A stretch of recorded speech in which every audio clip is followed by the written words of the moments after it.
सूक्ष्म, लघु आणि मध्यम उद्योगमंत्र्यांना सिबिल स्कोअर म्हणजे काय हे माहीत नसले तरी सामान्य माणसाला आणि मराठी उद्योजकाला सिबिल स्कोअर म्हणजे काय हे माहिती असायलाच हवे. तुम्ही कर्ज घेण्यासाठी जेव्हा बँकेकडे जाता तेव्हा तुमचा सिबिल स्कोअर अर्थात क्रेडिट स्कोअर सर्वात आधी पाहिला जातो, ज्यावरून आर्थिक बाबींमध्ये तुमचा रेकॉर्ड कसा आहे हे समजते. जर तुमचा सिबिल स्कोअर चांगला असेल तर तुम्हाला कर्ज सहज मिळू शकते, पण जर सिबिल स्कोअर चांगला नसेल तर कर्ज मिळण्यात अडचण येऊ शकते.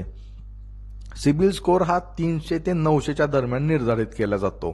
जर तुमचा क्रेडिट स्कोअर हा 750 किंवा त्यापेक्षा जास्त असेल तर तो उत्तम मानला जातो.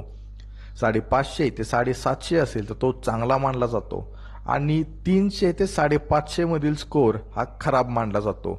तुमचा क्रेडिट स्कोअर अनेक गोष्टींवर अवलंबून असतो. सिबिल स्कोअरचा 30% अहवाल तुम्ही कर्जाची वेळेवर परतफेड करत आहात की नाही यावर अवलंबून असतो. तसेच 25% सुरक्षित किंवा असुरक्षित कर्जावर, 25% क्रेडिट एक्सपोजरवर आणि 20% कर्जाच्या वापरावर अवलंबून असतो.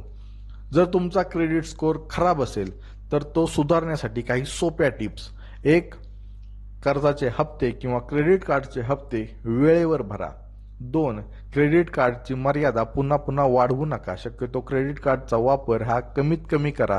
क्रेडिट कार्ड मर्यादेच्या 30% वापरा. 3. एकाच वेळी अनेक कर्जे घेऊ नका. 4. एखाद्या कर्जाचे जामीनदार होण्यापूर्वी काळजीपूर्वक विचार करा. आता या गोष्टी तुम्ही जर फॉलो केल्या तर यातून तुमचा सिबिल स्कोअर सुधारायला मदत होईल.